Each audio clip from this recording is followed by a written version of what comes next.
goes, energy flows. So focus your energy on continuous learning and stop wasting time thinking about looking smart. Build resistance, build vulnerability, build courageousness, and face adversity with a smile. Become comfortable with uncomfortable. You know, the only person that you need to prove anything to is you. Imperfect action trumps perfect inaction. Stop wasting time and get on with it. Failure is part of learning, so start learning by taking action.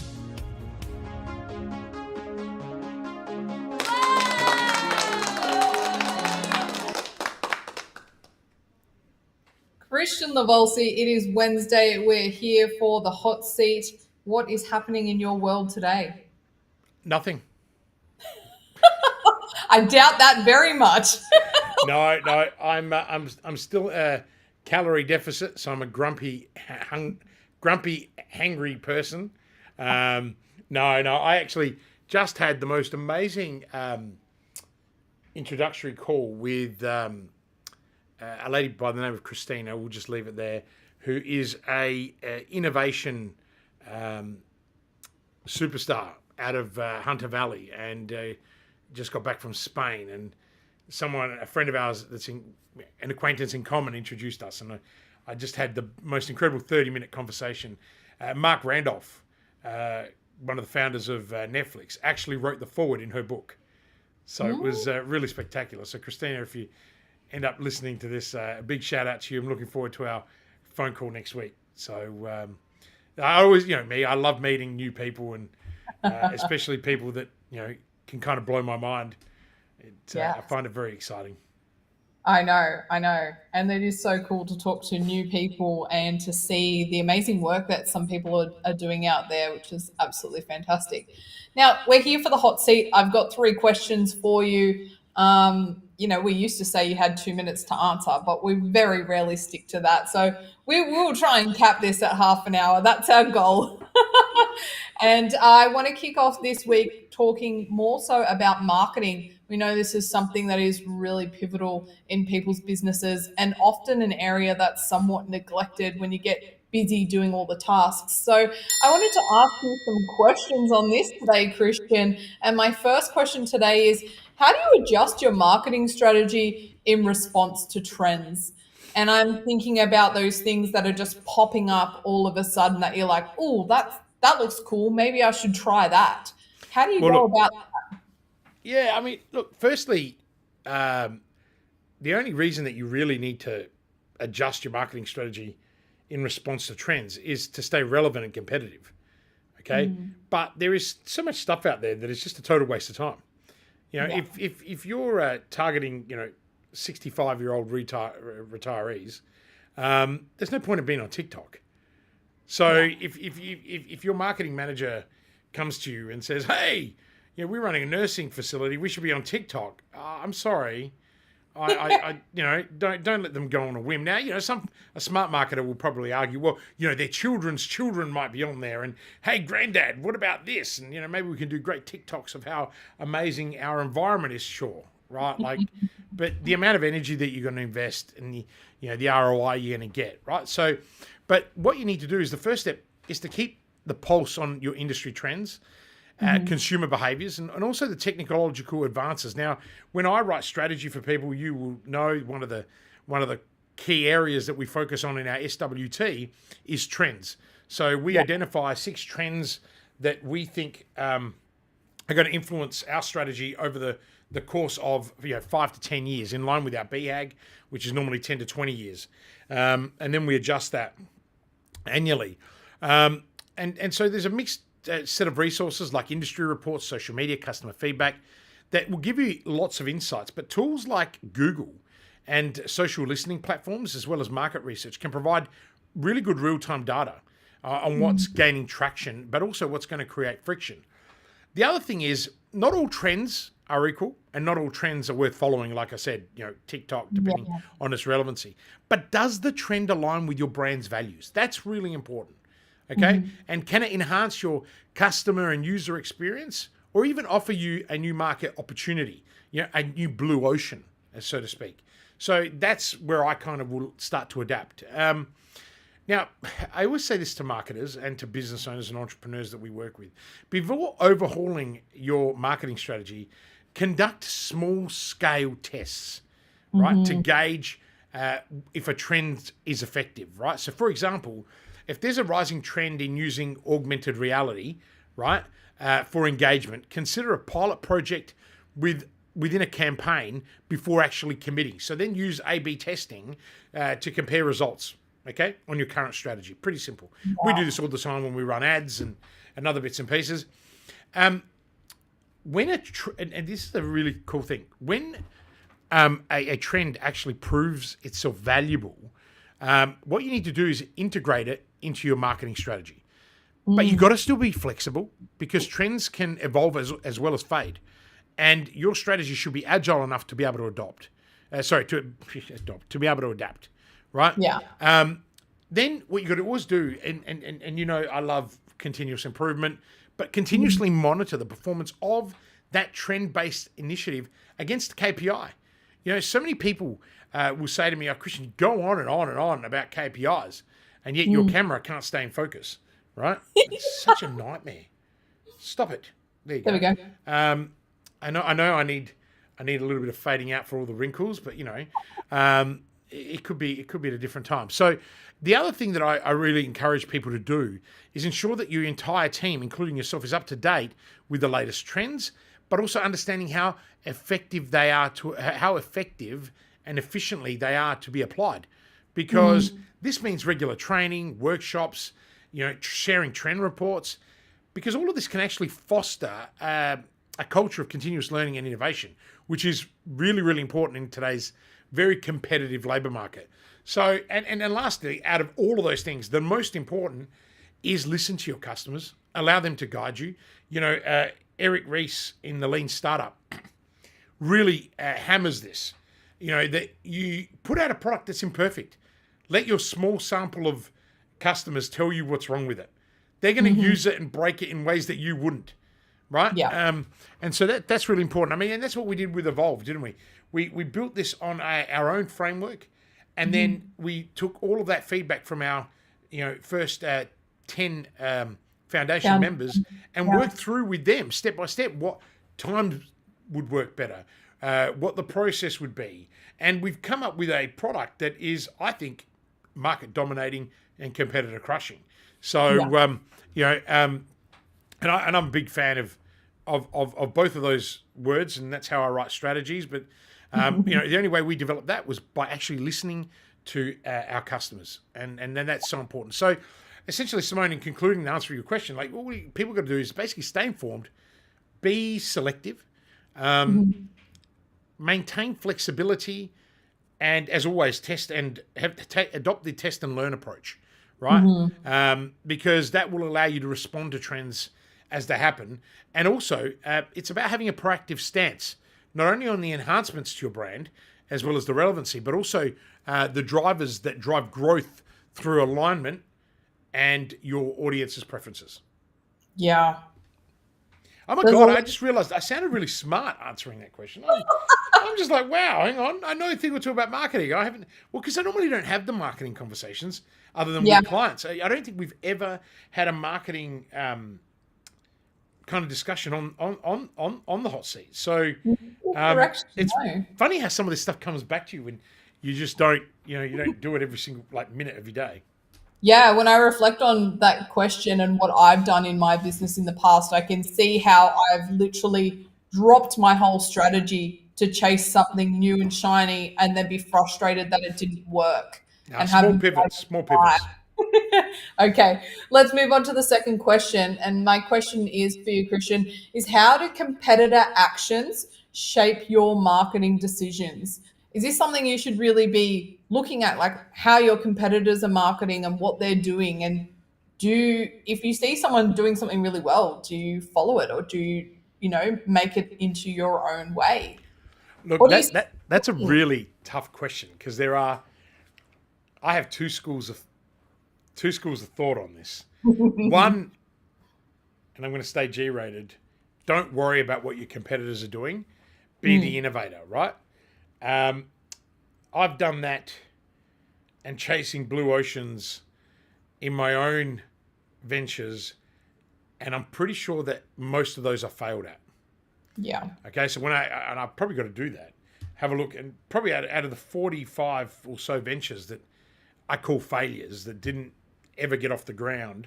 And by the way, a venture is something that I've invested at least $25,000 of working capital into to try and seed it off the ground. I would argue that most of those were don't worry about your competition, create your own blue ocean, and be an innovator. It takes a lot of work to be an innovator, right? Yeah. When I then look at the companies that I've succeeded, and that's probably how I'm going to answer this question, right? Competitors' actions actually shape your marketing decisions because you've got to be agile enough to move with them, right? And especially if you're the smaller player, they have an abundance of resources that you don't have. So leverage them, right? You know, if you've got smart marketing people like we have at Media Sociale, they'll be able to actually tell you what ads people are running, what demographic they're targeting, even get as close to what budgets they're spending. And so like there's no point in trying to compete. Like we've got competitors. Now I call them loosely competitors because they do the same thing that I do, and it's hard for our customers to distinguish, right, our points of difference until they start to engage in our content, and then they're like, "Oh my god, you guys are miles apart." Yeah, no shit, right? Like and why are we miles apart? Because one, our core competency is we deeply care about people way more than you care about yourself, and I always challenge people that is our biggest brand promise. So challenge us, and come around.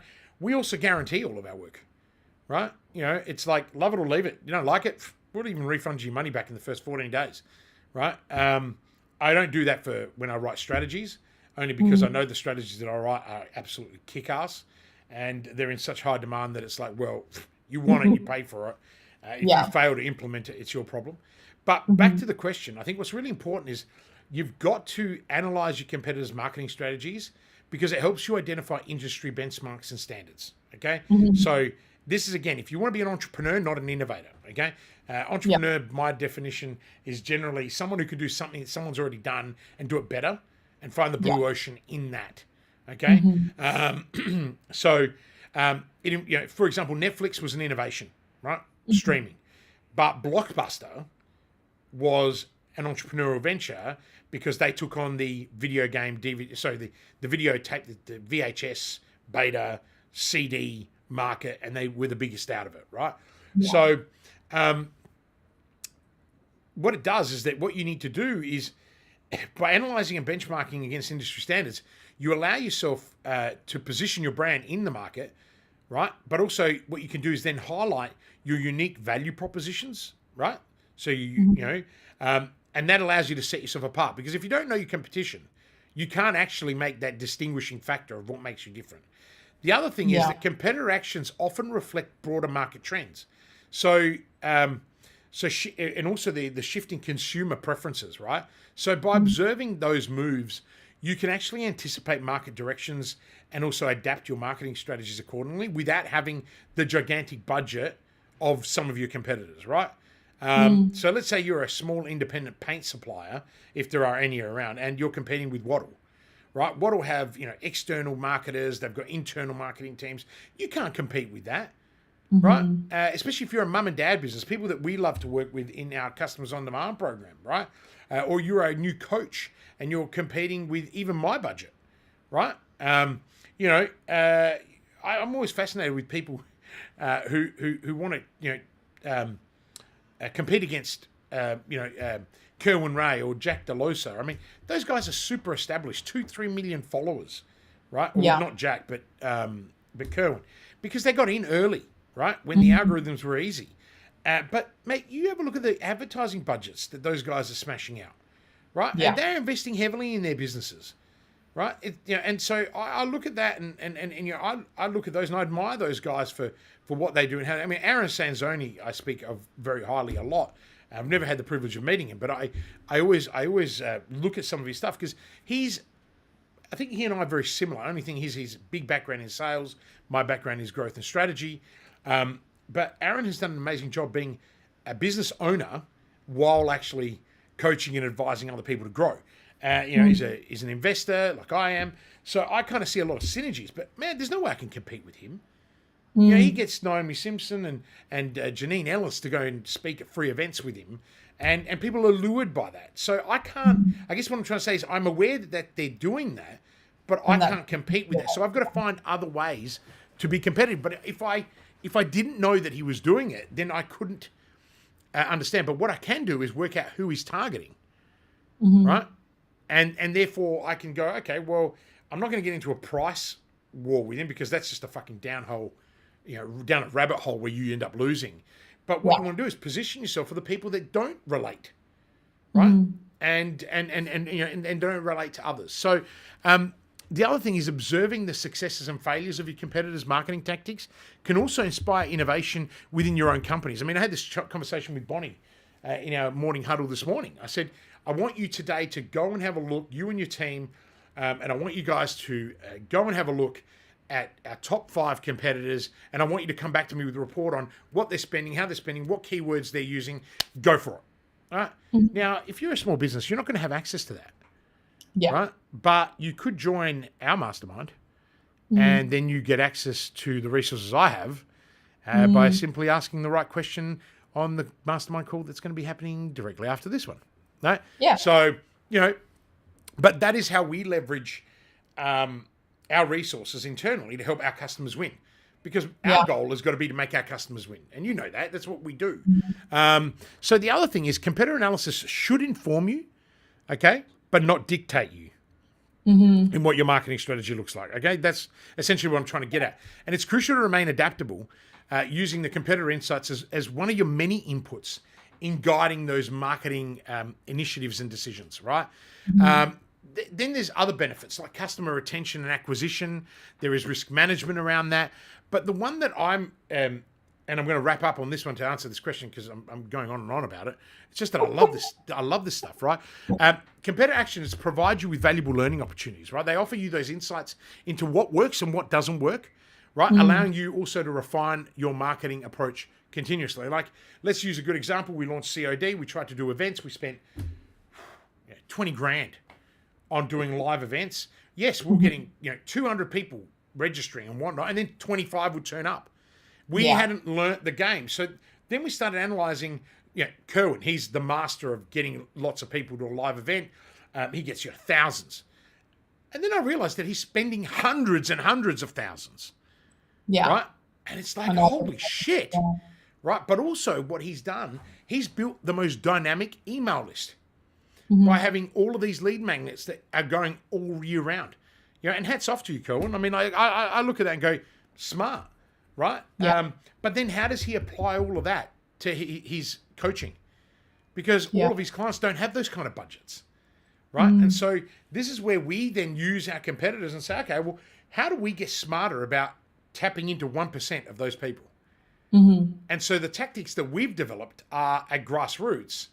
And, some people still call them guerrilla, right? Guerrilla marketing. I'm a bit of a silverback, really. My bald head really does represent that. And there's a bit of silver there. There's a lot of silver.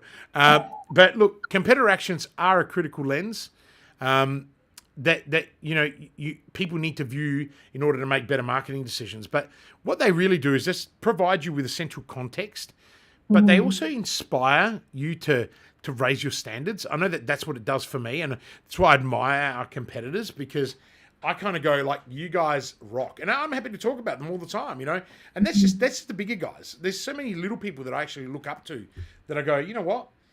You're smaller than we are, but you're doing things really, really well. And I respect that, and I think that's when you know your true worth and your value in your market. I mean, we've got lots of clients that are business coaches that work with us in our Customers on Demand program. And people were saying to me, aren't you worried they're just going to steal your shit? I'm like, no, I encourage them to. I want them to be better than me. It's like in business, if you employ people, you don't want to be the smartest person in the room. You want everyone else to be smarter. Now, that's very competitive and it's very difficult when you have to be the smartest person in the room because that's what people are paying you to do. But Yeah. then I surround myself with people that are smarter than me. If you have that mindset that there's enough clients for everyone and you're not in direct competition with people, then that allows you to feel comfortable that if a marketing agency wanted to come in and do our course, even though we're teaching people fundamentals of marketing, that we're okay with that. We don't see Absolutely. threat or competition. I mean, hands down, if you've got the courage to jump in. I mean, I always get approached by agencies who want to sell me shit, and I'm just kind of like, you do know that I own a large marketing agency in Melbourne that services the global market, right? And they're like, oh. And I'm like, so you didn't even do the background information before you did the call. So they're the kind of people that I just go, no, because you're just not doing the work, so I can't work with you. But when people come to me and they openly say, look, I know you own this kind of business, but I want to pitch to you. I want a short pitch to me. Right? If you've done that work and you know, then I'm cool with that. I mean, I think once we shopped King Kong, I really wanted to see what one of the sharks' businesses was all about. And we went and shopped them. And I basically disclosed straight away, we own a marketing agency, blah, blah. And they went, we can't work with you. And I said, what do you think you're going to teach me that I don't already know? And the guy goes, actually, no, we've just got a strict policy. We don't work with agencies. I said, okay, but I own 5-6 entities. Only one is an agency. So, oh no, but you're related to an entity. And I just thought, that's crazy. Especially when you're trying to charge $40,000 for a freaking sales funnel. Right? Yeah. Like, it's like, mate, what, are you cooked? I can't believe, and this is nothing against Savri Subi, but I cannot believe that there are companies out there that will go and drop that kind of money when they can't afford it. Right? Yeah. Now, if you're a big company, and that's what they're trying to pitch to, I guess, but they're not doing a great job if they're attracting people that aren't at that level. Now, we could have dropped 40 grand on that campaign, but when I did the analysis, I'm like, you're going to do nothing that I already don't do. But you want me to spend 10 times more on ads than I'm currently spending. And we know that the ad game, for anyone out there, the ad game is purely about money, right? If you get your right audience, then the rest of it is about money. Okay? Yeah. It's even if you're, we have a thing called sell by direct message. It's one of the things that we teach in COD. And it's a numbers game. If you have, 4 conversations a day, you are not going to sell anything unless you get lucky, right? Because the law of averages on the internet is that you need to have 50 to 100 conversations in order to start closing deals, no matter where you are on the low ticket or high ticket spectrum, right? So these things are all factors that, again, we learned that from our competition. We didn't learn that just from making our own mistakes. I have made plenty of those mistakes and burnt plenty of money for the advantage of the people that we now coach. But ultimately, right, you learn that from that competition. So there you go. That was an hour-long response. Very lengthy, but very valuable at the same time. All right, one more question, and then we'll wrap this up. My third question for you, Christian, is how does your customer feedback impact your marketing plan? Is it even relevant? If you've got a client and they suggest or give you some feedback, are they in the same place in the market to even validate that? Oh, absolutely. Are you kidding me? What did we recently do? You know me. I'm like the cheekiest operator on the planet, we basically sent out a survey to all of our COD customers because we were refining our niche and avatar. And I said, hey guys, and I called it out. Hey guys, I'm going to shop the crap out of you. You're already existing customers, but I need you to go back in your mind reflectively from when you signed up to COD and tell me why. And here are 10 questions. And that just went straight in and fed straight into our avatar and niche worksheets. And it's changed our ad campaign. It's made it more targeted. We're now pretty much getting only business people and entrepreneurs actually downloading the lead magnets that are out there. And that's reduced the cost per lead, I think, by $1.30 or $1.40 on average. That's huge, right? So to answer your question, customer feedback is an invaluable asset in shaping and also refining your marketing plans, right? Because it serves as a direct line of communication with your audience, but also offers you insights that can, like it did for us, dramatically enhance your marketing effectiveness. Now, some of the areas where you can get this customer feedback is around product improvements, right? As well as the opportunities for new product development. So what we do is we are constantly evolving. Like I said, in Evolve, we have reshaped that program by getting customer feedback in terms of what time should we have our trainings. Like, so for example, Customers on Demand are currently doing a training right now with Bonnie, right, on SEO. Okay. Yeah. And so, they'll opt in, they'll jump in, they'll do that. And then, our Evolve members have their Q&A straight away, like in 12 minutes or whatever. So we've got to wrap up. And so the reality is we shaped all this because this is the feedback we got. Like even our monthly game plans inside of Evolve, they used to be at 10:30. Now they're at 12 o'clock. And instead of being 2.5, 3 hours, we have now condensed them to 2. And why? Because we can get more impact. Why? How do we do that? Again, more feedback. Christian, you've got to create more structure because, as you guys can tell, I speak fast, right? So what do we create? I created all these strategic forms, documents, so people can fill in the blanks and start getting their ideas down. But also it's about repetition. It's about revolutions. Yeah. So, most of our members, out of the 10 founders, there's 8, right? 11, there's 8 left. And then there's a whole bunch of new people. We've got new people starting this month. We've got new people next month. We've got a few more starting in June. This is how it's all kind of, and why? Because we're controlling that based on the feedback. We're saying, okay, we don't want 15, 30, 40. I think K2 has, like 500 people. Right? Well, I'm not paying 60 grand to be getting advice from other business owners. I want advice from the kingpin, right? The person that's done it all, right? And so that's kind of, and that's what shapes us as an organization. And as we've identified, makes us incredibly unique, right? So again, and that's because of the previous questions that we answered, but also the feedback, right? So all of this kind of, great questions, Simone. These kind of really link back really nicely. So feedback also helps with personalization and targeting. That's kind of what I'm alluding to. It also is around brand perception and positioning. Okay, we know what our pain points of our customers are. It is attracting leads. Well, they all think it's lead generation, but what the actual fucking problem is, there goes my G rating. What the problem is, I get passionate about this. What the real problem is, if you're one of those people that's struggling for leads, you're not targeting the right audience. You're not speaking to their pain point. You're not speaking to their pleasure, right? To their desire. You're not solving their problem. So stop wasting all this money on ads and courses and just bloody call us. And I'll show you, because we run an entire module, and it's the first module. And how many people complain? They're like, man, that first module is the hardest thinking I've ever had to do. No shit. Right? Like, no shit. Right? Like, we could literally just have that one module and nothing else. And that's where most people get their success from, correct? Yeah. And every time I hear it, every time someone new comes in, like, my God, I never thought I was going to finish module 1. Mate, module 1 is 45 minutes. It's the 2 days of thinking you need to do afterwards. And how many times do we revisit it? And that's why I always wanted to create something, because I learned that the hard way.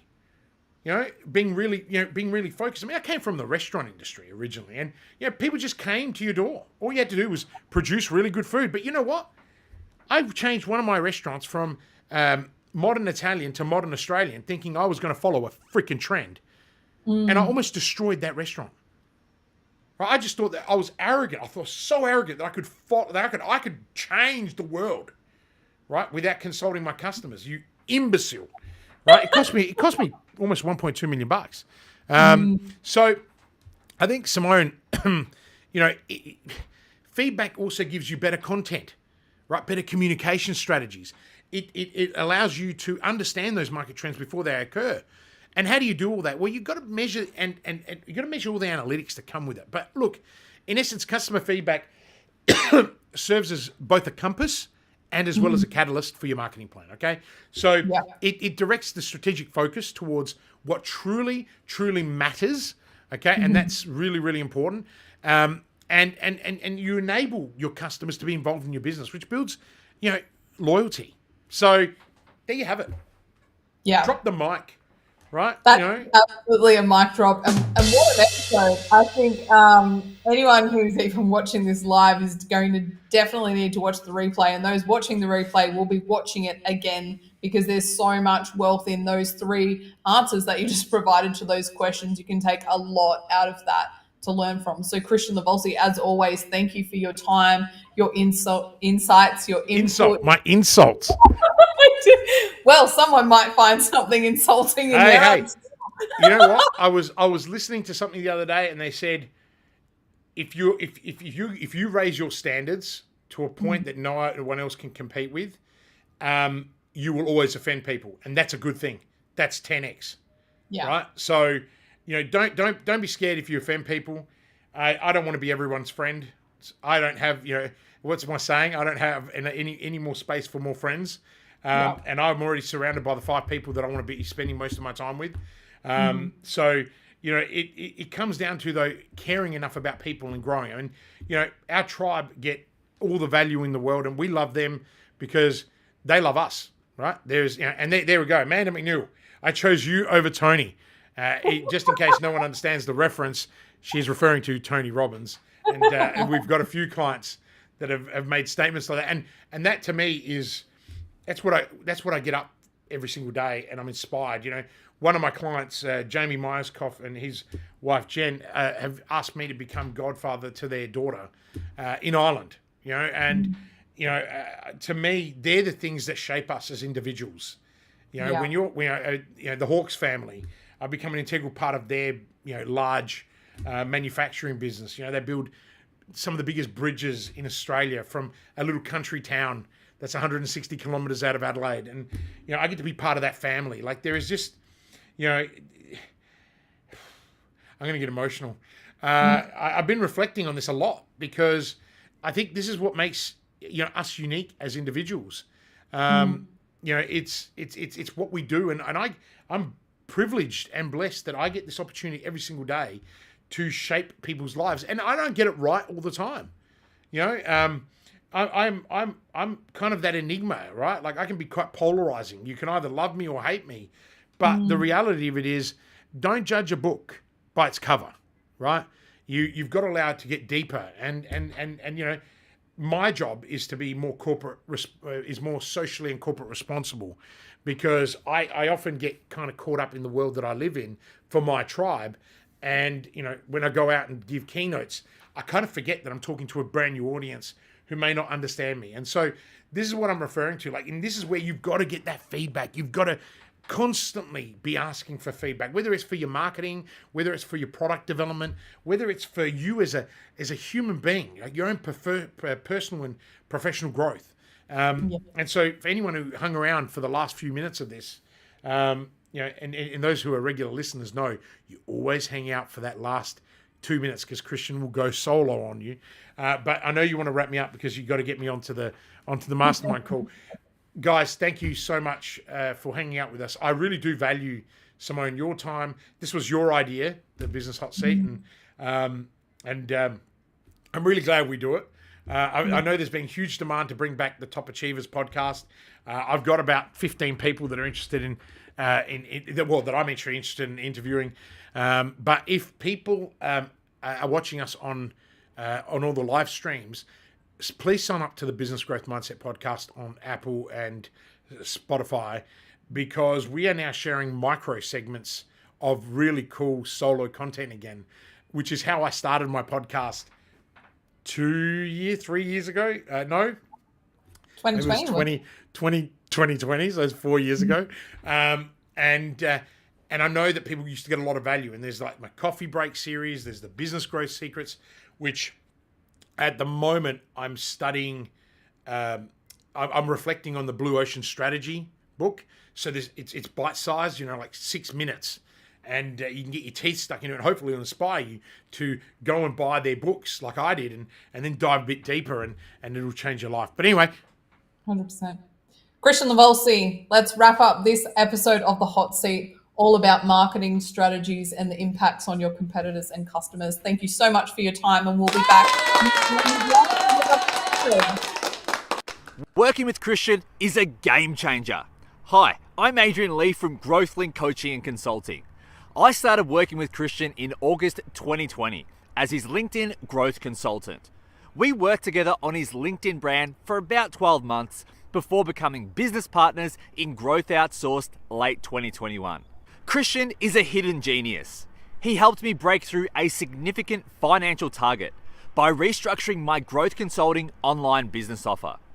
I don't know of any one person who can give you so much focus, clarity, and structure to live your purpose and get shit done. He holds you accountable to your words and gives you the tough love when you need it. I love his no BS approach to business and life. Everyone needs a Christian Lavolsi in their life. Do whatever you have to work with Christian. This is just the beginning for us, and I am super pumped to continue growing together. Thanks again, Christian.